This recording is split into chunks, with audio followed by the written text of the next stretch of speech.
Hoy celebramos la fiesta de Acción Cultural Miguel de Cervantes.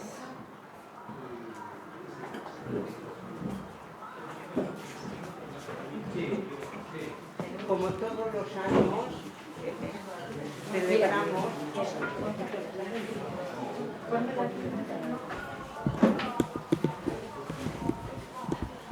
el nombramiento de quinto Quijote femenina. Entonces, este año ha recaído y lo ha aceptado porque hay otras personas pues que por prudencia dicen no, que me da apuro, que tal, que cual, pero no, ella no ha tenido inconveniente. Es Esperanza García Ortigón. Es un montón de cosas. Madre mía. Es psicólogo clínico, especialista en psicoterapia, consultora de empresas, creadora de programas a nivel internacional, diplomada en formación de alto impacto. Y aparte de eso, soy psicóloga, que no es diplomada. Es que yo elaboro programas de alto impacto para la educación. Bueno, pues esto ya ha hecho la aclaración. Me gustaría que vinierais algún día los primeros sábados de mes. Es interesantísimo porque el tema que se la pida, el tema que desarrolla.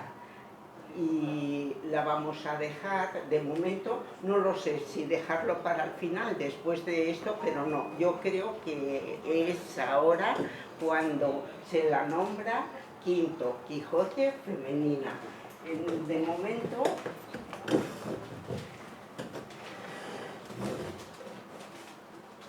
la anterior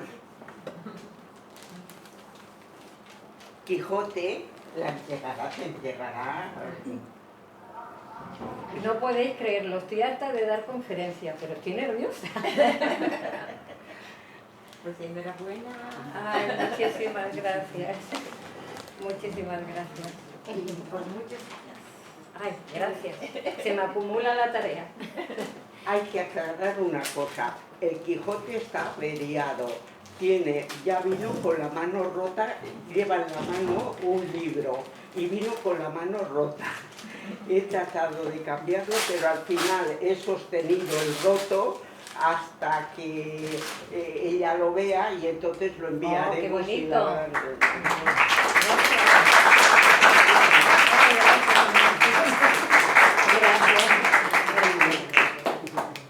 Bueno, este debe ser el roto, ¿no? Sí. Pone doña Esperanza García.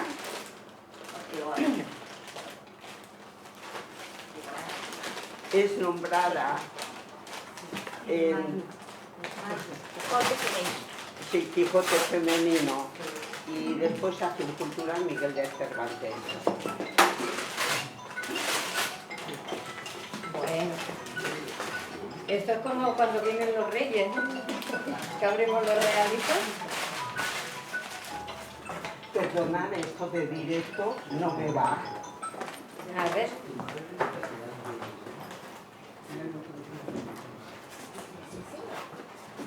¿Veis vosotros todos? ¿Sí? Pásalo si quieres. Sí.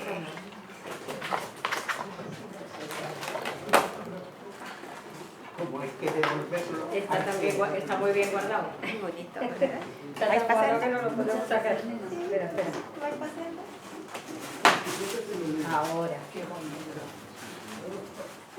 Ahora. Oh, qué bonito. Qué bonito. Espera, que se le ha caído el libro.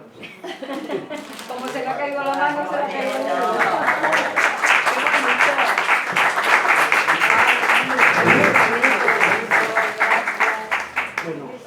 Bueno, este beso va para todos los cervantinos.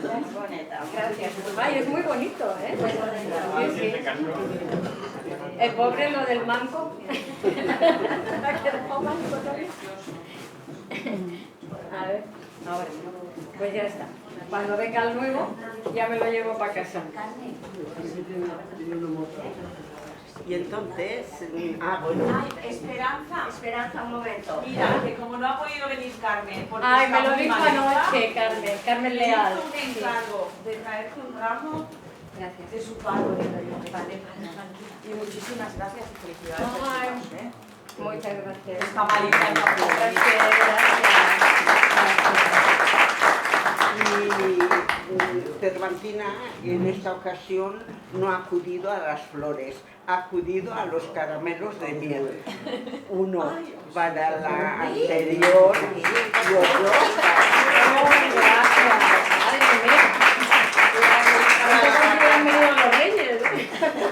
y ahora ya llega el momento de que si quieres decir algunas palabritas.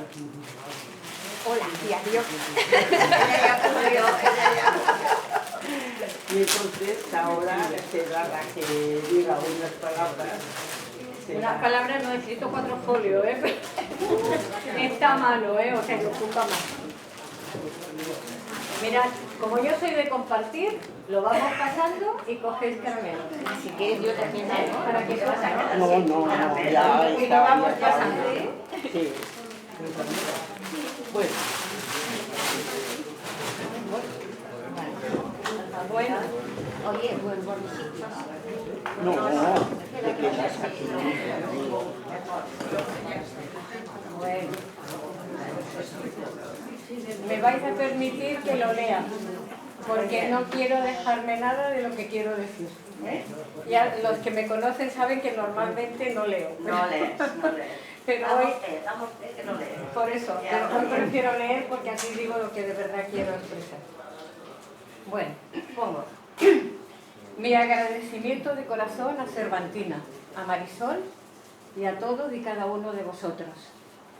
Además de ser fiel al propósito de su creación, para mí Cervantina es un grupo de amigos del alma, confiables, cercanos, agradecidos, con alto afán de superación y abiertos al conocimiento.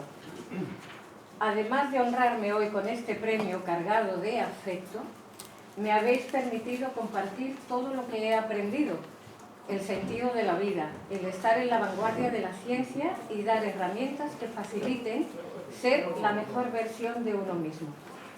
Crear relaciones sanas y constructivas y crear calidad de vida. Aprovecho nuevamente para compartir hoy una ley universal que explica el sentido de mi vocación, en favor de eliminar el sufrimiento humano, vivir en paz y con amor. La ley universal dice así: en la vida, lo que no se aprende por discernimiento, se aprende por sufrimiento. Esto estáis cansados de oírmelo decir. Sí.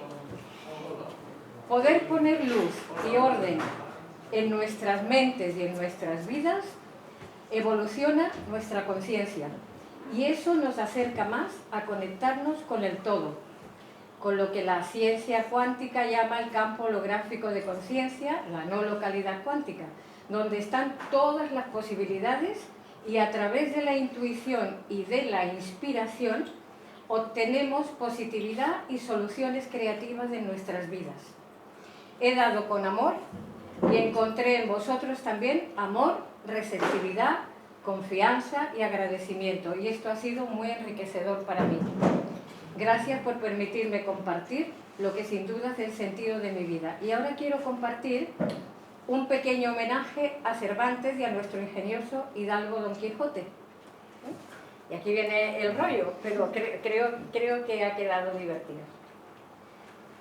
El Quijote, como todos sabéis, es una visión de la vida muy peculiar. Me ha inspirado, y yo me he inspirado, en un artículo de Ángel Dandy, escrito en la revista informativo-cultural La Moraleja de Villanueva del Arzobispo, que mi amigo Ignacio me pasó y me ha servido realmente de inspiración. En esta visión de la vida tan peculiar, donde los conceptos de Quijote y de persona utópica vienen a ser sinónimos, veamos. Llamamos Quijote a la persona que antepone sus ideales y obra de manera desinteresada, y comprometida en la defensa de causas que considera justas, aunque no lo consiga y sea difícil, pero no desfallece. Sí, es utópico, porque combate las injusticias del mundo que no soporta. Quiere un mundo distinto, que piensa posible, pero que no quiere imponerlo. Muchas de las utopías del siglo XX fracasaron por quererlas imponer. El Quijote es generoso, no usa la fuerza, es decir, respeto. Dice Ignacio Ramonet, director de Le Monde Diplomatique: ¿somos acaso locos por pedir que el mundo en que vivimos cambie? La utopía es un plan ideal, es una propuesta que, aunque no se pueda realizar de manera inmediata, es alcanzable y se puede lograr con esfuerzo colectivo. Un cambio de nivel de conciencia que, creando una masa crítica entre todos, se puede materializar. Por ejemplo, la abolición de la esclavitud, el voto universal y muchos otros avances profundos sociales se dieron así. La utopía sirve como crítica, como destrucción de lo que ya no puede ni debe seguir funcionando. La guerra, el hambre, la pobreza, el sufrimiento humano. Y hoy en día, fijaros cómo está el mundo, las guerras de Gaza, Ucrania y en tantísimos otros sitios. Y anima también a conseguir lo que sí se puede y debe existir: vivir en paz, fraternidad y con justicia. Da sentido a una vida con sentido, valga la redundancia. ¿Quiénes son los enemigos de la utopía? Las personas instaladas en el poder, los que se instalan en la comodidad, los que piensan que el ser humano es radicalmente malo y que no puede cambiar. Puedo decir entonces que mi quehacer como psicoterapeuta, como psicóloga clínica, pues sí, soy una gran Quijote. Y utópica, luchando porque las personas incrementen su nivel de conciencia, se conecten con su ser, con su potencial, que es Dios en nosotros, y que supere sus condicionamientos y que no se identifique con su ego, que es una conciencia inferior, miedosa de su supervivencia, que no quiere cambios y que además siempre quiere tener razón. Es que nos conectemos y nos instalemos en la supraconciencia. El doctor Sansegarra, últimamente, que tiene ese libro tan famoso, habla justo de esto, de la supraconciencia, que en el fondo es decir, que se conecte con el espíritu y con la fuerza del espíritu para cambiar la vida. La ciencia cuántica nos dice que creamos nuestra realidad. Ya solo queda uno, ¿eh? Vale. ¿Cómo lo hacemos? Conectándonos con nuestro ser, con nuestro yo cuántico, que eleva nuestra conciencia, que eleva nuestras frecuencias vibratorias, porque somos y todo es energía, y así dar respuesta a la vida desde ahí, desde el ser, desde lo profundo, creando bien para todos, creando evolución. ¿Utopía? No. Realizable. ¿Quijote? No. Contribuyentes al plan divino, de amor, de unidad y de paz, lo que llamamos la gracia de Dios, el cielo en la tierra. Sí, soy Quijote al luchar desde mi profesión y mi vida por ello, para no alargarme más, y por todo digo, como dice Ángel Dandy en su artículo, que el espíritu del ingenioso hidalgo siga calando con profundidad en nosotros, para no acomodarnos a nuestro mundo y nos esforcemos por cambiarlos. Así que seamos utópicos, seamos Quijotes, pensemos fuera de la caja, seamos creativos y creadores, porque lo que se llama locura puede ser la mayor cordura. Gracias. Si me tengo que acordar de todo,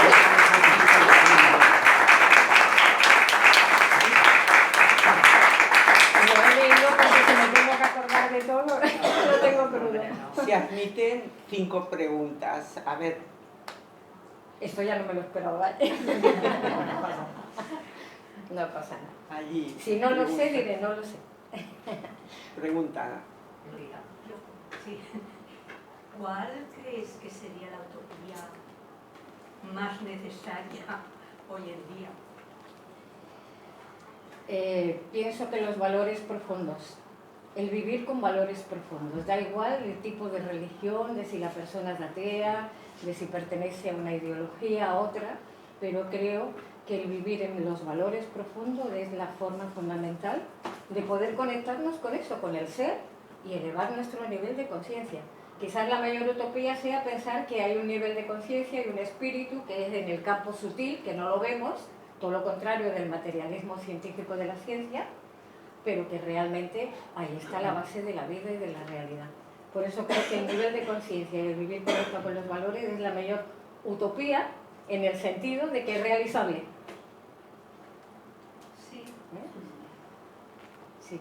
Estuvimos asistiendo en el ICAP, en el Colegio de Abogados, a la conferencia del doctor Sanz, Sí. que es médico cirujano, y hablaba totalmente, muy parecido a lo que has dicho, todo lo que has dicho.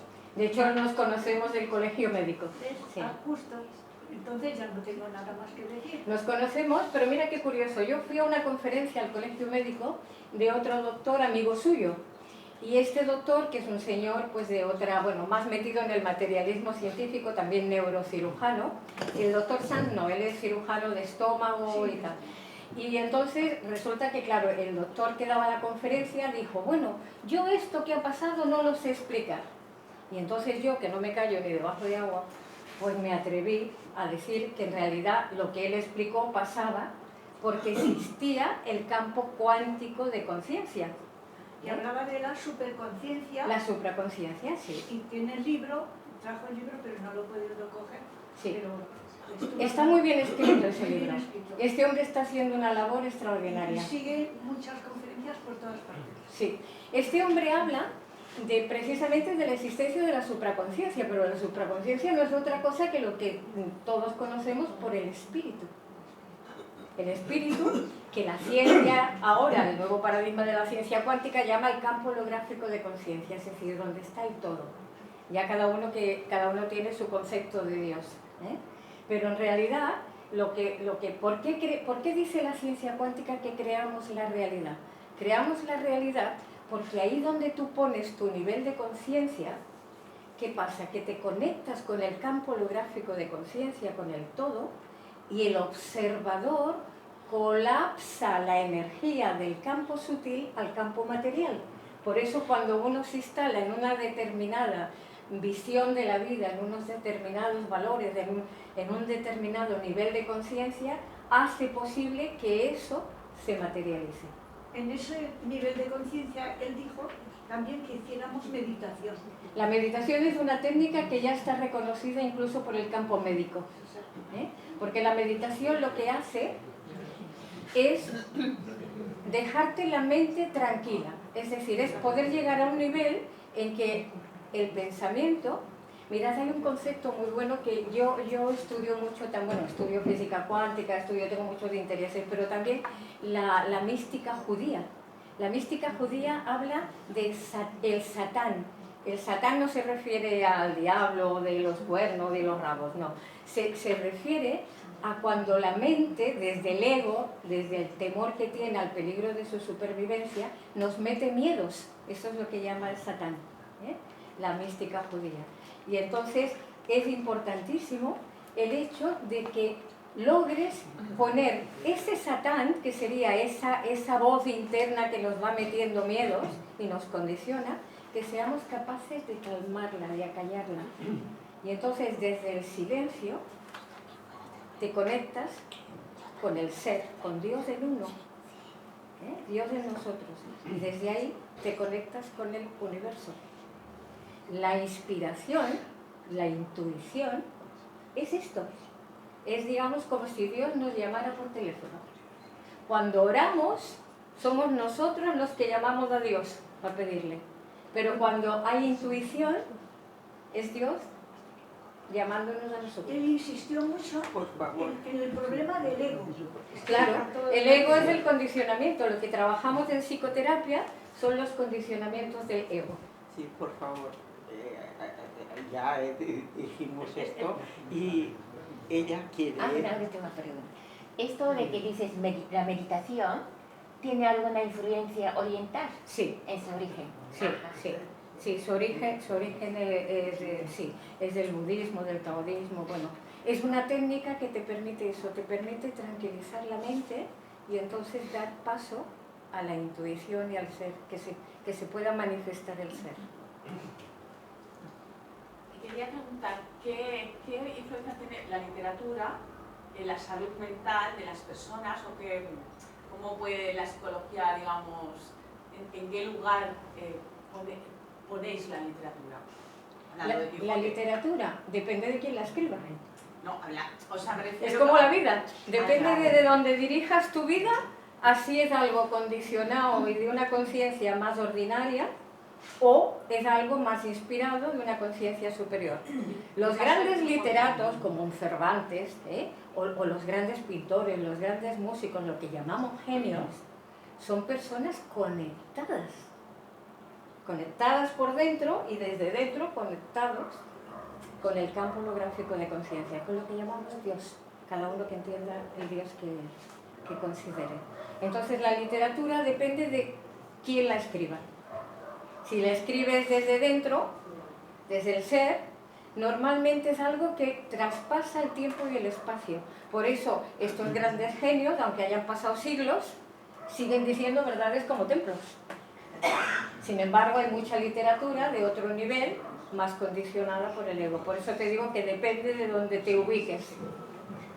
¿Sí? No, yo quería preguntarte, yo hago atención plena. Sí. O sea, ¿tú qué opinas? Es que es lo mismo, la atención plena se consigue, Sí. una de las técnicas es con meditación. Hay muchas formas de conectarse. Por ejemplo, el contacto con la naturaleza, que es una cosa muy simple, ir a la naturaleza nos conecta con Dios. Entonces la atención plena es la conexión con el ser. Y desde el ser eres observador. Y observador desde eso, desde una atención plena. Es decir, has acallado y tranquilizado la mente. Cuando un lago hay oleaje, no ves el fondo. Pero si el lago está tranquilo, ves el fondo. Lo mismo pasa con la mente. Bueno, sí. ¿Puede opinar si hay la posibilidad de que salgan dos papas o no salga, o sea, muy difícil? ¿El qué, perdón? ¿El que salga? Sí, puede opinar si es posibilidad de que salgan dos papas en el cónclave. Bueno, al final, por protocolo, solo saldrá uno. Correcto. Por protocolo solo saldrá uno. Lo que pasa es que dicen que en la última parte del cónclave, todo esto lo sé porque sigo mucho al coronel Baños de geopolítica. Y bueno, y a Iker Jiménez y todo esto, que según quien parecen unos pirados, pero la verdad es que hablan claro y dan muchísima información. Entonces, se ve que en la última etapa normalmente dejan a dos candidatos, pero de los dos habrá que escoger uno. La coincidencia con dos papas se ha dado porque el Benedicto VI, me parece que era, ¿no? Sí, bueno, no sé. El anterior ha coincidido con el Papa Francisco estando vivo. Eso es una anomalía, pero yo no lo sé tanto, pero yo creo que al final solo habrá uno. Es lógico, pero como hay dos mentalidades totalmente opuestas. Ya. Pero esto es como la vida, claro. De Francisco, o bien el que se refiere que Jesucristo fue el creador de la Iglesia Católica, Ya. Aquí hay dos oposiciones. Ahí hay dos oposiciones, como hay dos oposiciones entre izquierdas, derechas, del medio, del centro, abajo, arriba, etc. Esa es la dualidad de la vida. La mística cuántica, la mística judía, habla de dos tipos de fuerza, de energías del alma. Uno sería la que a través de la inspiración lleva al rigor, a la disciplina, a las cosas como Dios manda, ¿no? Lo que sería quizás una mentalidad un poquito más rígida. Hay una gran parte de personas que tienen mucho de este tipo de energía y por eso quizás tienen una mente más las cosas como Dios manda, ¿no? Y luego hay otra parte que tiene que ver con la intuición, que es más un tipo de energía más creadora, más arriesgada, más lo que decimos, que se podría llamar utópico. Las dos cosas son válidas y además tendrían que estar compensadas. El problema es que como estamos también desnivelados a nivel interno, que no es normalmente el espíritu el que dirige nuestra vida, sino nuestra cabeza, todos participamos de la dualidad. De hecho, está hasta en la cuántica. Una cosa es la energía y otra cosa es la materia. Energía y materia. Todo lo relacionado con el espíritu, con los valores profundos, está en el campo de energía, en el campo sutil. Mientras que lo otro es materia. Pues de esa misma dualidad participamos todos. Entonces, en el cónclave también hay los dos tipos de mentalidad. Los que son más rigurosos, más doctrinales, más de las cosas tienen que ser como tradicionales y tal, y los que son más, llamamos hoy en día progresistas, ¿no? Los que son como más creativos, que piensan más fuera de lo que serían las estructuras. ¿Quién va a ganar? Como dicen que lo inspira el Espíritu Santo, esperemos que ese día el Espíritu Santo nos haya cogido vacaciones.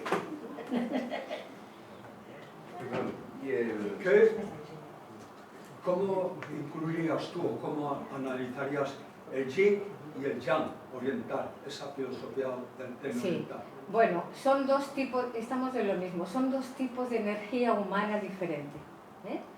Yo no he estudiado mucho el yin y el yang, pero sé que son dos fuerzas que se complementan. Una sería más que la identifican más con las energías de tipo masculino, sería el yang, y otras de tipo femenino, que es el yin. Pero en conjunto, si uno ve el círculo aquel donde está, ¿no?, el yin y el yang, lo que viene a decir es que es necesario la unión y vinculación de las dos fuerzas. Una fuerza más receptora y otra más creativa.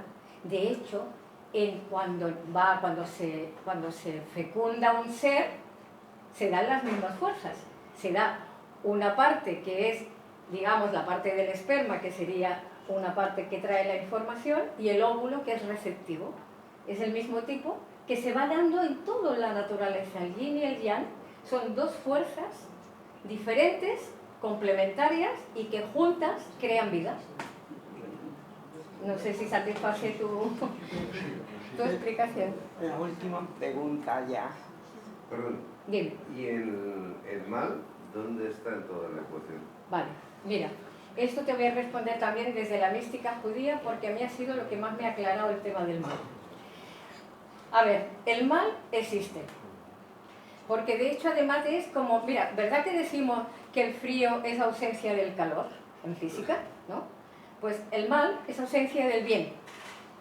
Entonces, la mística judía habla, yo no soy judía, pero mi tatarabuela, curiosamente, lo era. Me he enterado después, ¿no? Mi tatarabuela era judía. Pero lo que quiero explicar es de que realmente está lo que la mística judía llama Amalek. Amalek es el mal destructivo, el que quiere la destrucción. Por ejemplo, para poner temas de actualidad, un Netanyahu, un Putin, el Trump todavía no se sabe muy bien dónde anda, ¿no? Pero este tipo de líderes encarnan Amalek, es la destrucción por la destrucción y por el poder. Y dice la mística judía una cosa muy interesante, que cuando un alma comete serios problemas contra la vida durante varias encarnaciones, ese alma desaparece. ¿Y por qué desaparece? Porque se autodestruye, está desconectada de Dios, está desconectada de todo bien. Esto es Amalek. Pero luego hay otro tipo de mal, que en realidad es esa voz, ese Satán que yo os he hablado, que es esa voz que nos mete basura, digamos, ¿no? Pero en realidad no la mete para meternos mal, sino para que lo superemos. Entonces hay dos males distintos. Un mal que sirve para que puedas superarlo y evolucionar, y un mal de destrucción por destrucción, que serían esos dos conceptos de la mística judía, de Amalek y de Satán. Evidentemente, en el mundo, como somos tantos y habemos de todo, pues también hay mucho Amalek, y lo que más se manifiesta pues es en las guerras, que es destrucción por el poder y por la destrucción. Es un alma desconectada del ser, desconectada de Dios. No sé si responde a tu... Bueno. Entonces, vamos a pasar Primero, un aplauso enorme.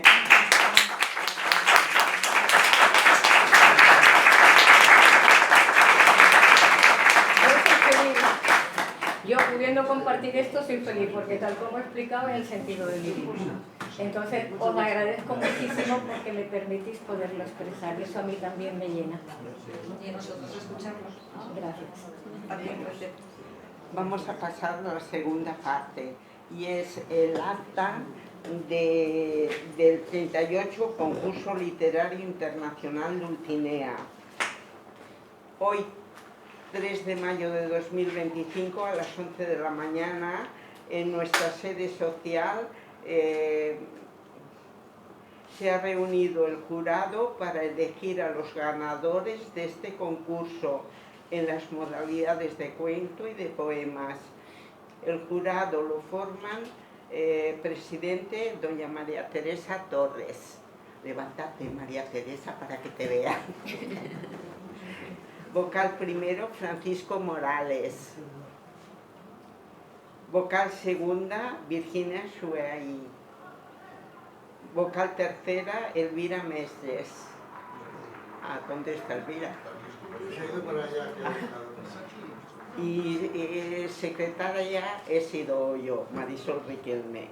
Se han presentado 168 obras, en la modalidad de cuento 103 y en la modalidad de poesía 65. Han destacado en una y otra modalidad varias, lo que ha hecho exponer las razones de la elección para seleccionar a los ganadores.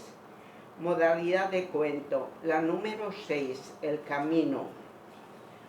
Autor, Juan Saudí Viejo. Domicilio, calle Oslo 35, urbanización Los Palominos de Eugena, un pueblecito de Toledo. Modalidad de poesía, la número 109, Cervantes, siempre Cervantes. Autor, Francisco Sacristán Romero. Domicilio, calle de las Alas 24, portal D, piso segundo, puerta B. Es de Madrid. Yo creo que, si os parece, leeremos la poesía y el cuento para que vosotros sepáis por adelantado, puesto que los ganadores aún no lo saben. A ver, María Teresa. El cuento, Marisol. La poesía, Sí, Virginia, la poesía. De la poesía se ha dado una cosa un poquito... se ha dado una cosa un poco irregular.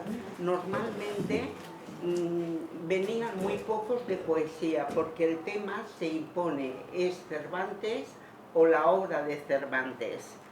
Y entonces eso recortaba mucho. Este año ha habido muchos poemas extraordinarios.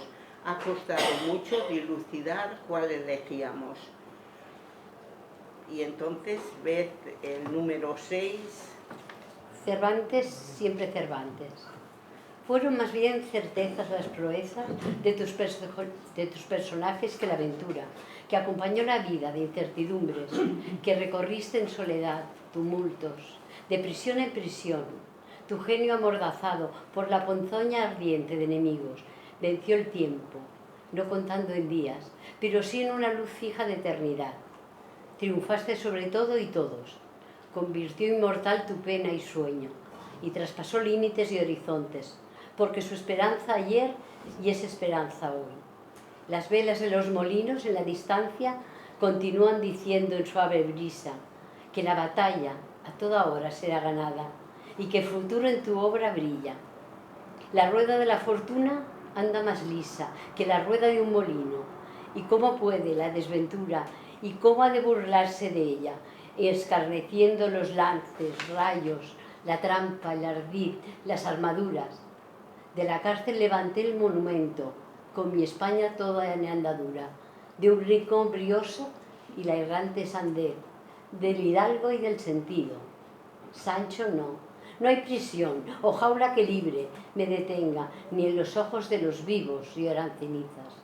Y la mano que me faltaba descubrió ese agarrar, el amor en celo. Y Dulcinea del Toboso, oh en mí, por donde la eternidad es amor y nunca sintió. Y fui imaginando lo que la locura puede soportar antes de explotar, desnuda, sublime, en soledad, y el odio inmune, y el temor capté una mentira, o la U, o solamente donde superar. Y no es el genio el que hace la naturaleza, ella hace el genio, y antes de morir yo reí, ufano de mi muerte, y de la locura leída por los sueños.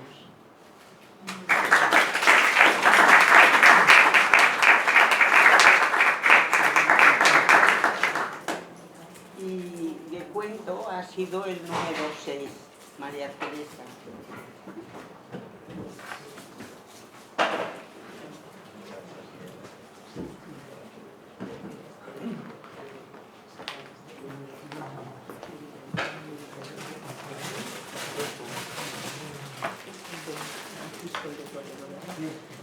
El camino. El camino se terminaba unos metros antes de llegar a los acantilados. Un mirador rústico, de troncos ya carcomidos por el tiempo, cerraba el paso ante el precipicio y obligaba a bajar por otro lado. Una pendiente no muy empinada, llena de matorrales verdes, con cañas altas y chumberas con flores blancas y amarillas, ofrecía la única alternativa para llegar hasta las rocas que cerraban el camino, hasta aproximarse al romper de las olas que batían las rocas y la arena ocre, poco visitada por la gente. Una mezcla de verdes, marrones, negros y rojos brillando al sol, hacía de su contemplación una verdadera delicia para la vista. Unos colores unidos al azul del mar y del cielo que se mezclaban en la lejanía sin señalar cuáles eran sus límites. En la bajamar aún se podían descubrir otras rocas de colores más diversos, incluso el verde esmeralda, matizado por un ocre con reflejos amarillentos que hacían brillar, por algunas zonas, unos matices relucientes, como si fueran de oro con la caricia del sol. Por eso a él le gustaba pasar el camino y llegar hasta el mirador para contemplar esa belleza de colores y oír el ruido de las olas cuando terminaban su viaje en la orilla y dejaban una estela blanca manchada de arena. Desde siempre él recordaba haber ido todos los días al camino, primero con sus padres, cuando era pequeño, y después, cuando ya se pudo mover con libertad, iba solo o con amigos. Era su refugio preferido y siempre que podía, allí se encontraba con la luz, el silencio, solo roto por el piar de los pájaros y los 1000 colores del paisaje. Muchos días, contemplando la luz, el brillo del paisaje y las tonalidades que lo adornaban, se había olvidado volver a casa. Había estado, según él, en otro mundo, distinto, muy distinto. La única época que no pudo visitarlo fue cuando lo movilizaron para la guerra. El camino, bordeado de vegetación, verde en invierno y pálido en septiembre, desde lejos parecía una serpiente de colores. Las amapolas rojas, los lirios morados y blancos, las campanillas azules y amarillas y una gama de tonalidades daban ese colorido que podían hacer envidia a la paleta de los mejores pintores. Además, el olor que despedían el tomillo, el romero y las flores de las jaras marcaban una atmósfera tan sutil que parecía de cristal. El zumbido de las abejas buscando las flores más propicias a su trabajo y el trinar de algún jilguero o el piar de algún gorrión que buscaban acomodo en la zona daba un aspecto de paraíso desconocido. Solo sabían de la belleza de ese camino alguno del pueblo, ya mayores, o algún senderista despistado. Ese lugar guardaba para él muchos recuerdos y ahora, avanzando poco a poco, soportando su mal andar con un bastón que Juan, su amigo, le hizo con una rama de castaño, recordaba su juventud, sus vivencias y sus primeros amores de los que fueron testigos privilegiados el camino y los árboles que lo bordeaban, los pájaros e incluso el ruedo de las olas de los acantilados cercanos. Con cariño y emoción recordaba a Fermina, la de las carnes prietas y formas generosas, a Lucía, dulce, suave y callada como una monja de clausura, a Rosa, un verdadero torbellino de alegría, a Matilde, que tantas veces le dio calabazas, y a muchas otras que hicieron de su juventud una constante espiral de sensaciones y afectos y con las que sanamente tonteó. Con todas aprendió algo de la vida y todas le aportaron cariño y, lo más importante, comprensión y amistad. De todas ellas, solo una pudo sujetarle, Francisca, el gran amor de su vida y la madre de sus 2 hijos. Esos de los que hacía tanto tiempo no tenía noticias, pese a que en más de una ocasión les había escrito y en ninguna tuvo respuesta. Los había criado con todo el amor y cariño, dándole muchas veces lo que no tenían, y después de morir la madre, habían literalmente huido del pueblo, no sabe el por qué, y no volvieron. Ahora estaba solo, tan solo como nunca creyó que podría estar. Únicamente tenía el consuelo y la compañía de 2 amigos que habían sobrevivido al tiempo y que, como él, tenían todos los achaques imaginables y que ya preparaban con tiempo suficiente el último viaje, que solo era de ida, sin vuelta. Todas las mañanas, al despertar, daba gracias a Dios por haberle concedido un día más y poder disfrutar de su pueblo, de sus gentes, de ese camino y el acantilado que ansiaba ver hasta el último día de su vida. No tenía durante el día más aliciente que ese, volver a su camino, que siempre se mantuvo igual, como si el tiempo no hubiera pasado por él. Ahora, transcurrido el tiempo, le costaba mucho ir hasta allí. Lo hacía pausadamente, poco a poco, con el peso de los años a la espalda y la ilusión y el interés de un joven de 20 años. Solo le costaba andar. De ilusión y deseos estaba lleno. Allí, en ese camino, cogió por primera vez la mano a Francisca y también allí le dio el primer beso, lejos de los demás, solos. Allí por el camino pasearon muchas veces haciendo planes de futuro que la guerra truncó. Al terminar el conflicto, muchos de sus amigos no regresaron y ya todo no fue igual. El pueblo perdió su alegría y muchas mujeres cambiaron sus vidas, que desde ese momento pasó a ser negra, como su vestimenta. Francisca lo había esperado. Era lo único bueno que sacó de la guerra. Comprobar que su novia confiaba en él y lo esperó el tiempo necesario, hasta la vuelta. Solamente eso desde el desgraciado conflicto. Recordó, como hacía siempre, a Francisca los momentos felices y no tan felices de su vida en común. El nacimiento de sus hijos, la lucha constante por sobrevivir en condiciones muy duras, el racionamiento, la falta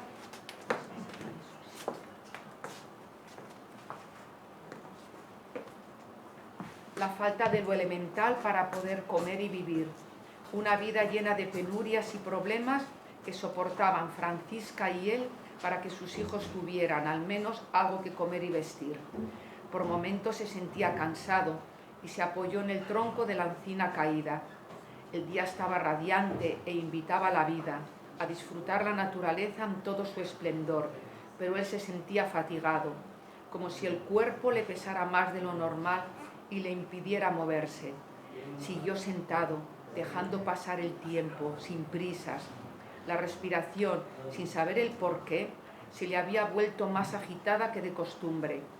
Suspiró abriendo sus pulmones al suave perfume del romero, del tomillo y a la brisa marinera mezclada con el típico olor a salitre que con el sol se acentuaba más y marcaba con fuerza ese airecillo suavemente salino.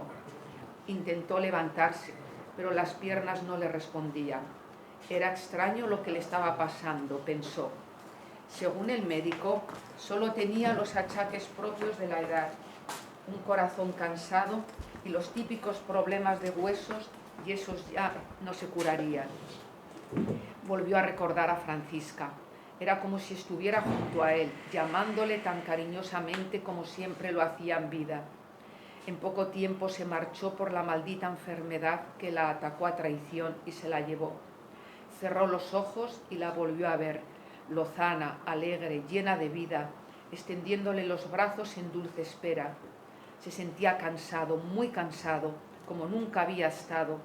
Su cuerpo no respondía a los deseos de su mente y permaneció sentado, inmóvil, sin desear más que descansar. Volvió a cerrar los ojos y esta vez sí vio más cerca de él a Francisca, que lo besó en la frente.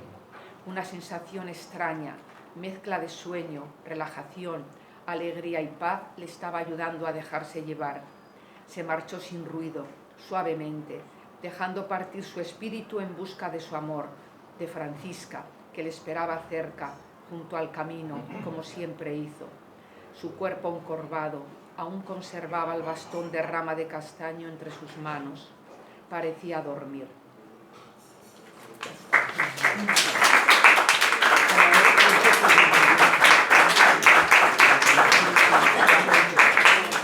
Como veis, había 8 que eran los párpados caídos, que era mucho más moderno y tal, pero consideramos que el mensaje que daba era muy natural, era muy normal y era como la vida de muchos de nosotros y era recordar, pero también está muy bien redactado y por eso se eligió a este número 6, pero me hubiera gustado el poder decir y un segundo premio y un tercero, pero en Cervantina no ocurre de momento. Y ahora muchísimas gracias y ahora ya podemos pasar al comedor. En un sitio está la distribución de las mesas y entonces hay 4 mesas de 8 personas. Probablemente nos falte algún sitio, pero el señor ya me ha dicho que lo arreglará. Buenas tardes, muchas gracias y estoy contentísima de que Cervantina tenga ya 43 años de vida. Esperemos llegar a los 50, yo no lo sé si llegaré, pero que Cervantina llegue sí me interesa muchísimo. Gracias. Y ahora al comedor.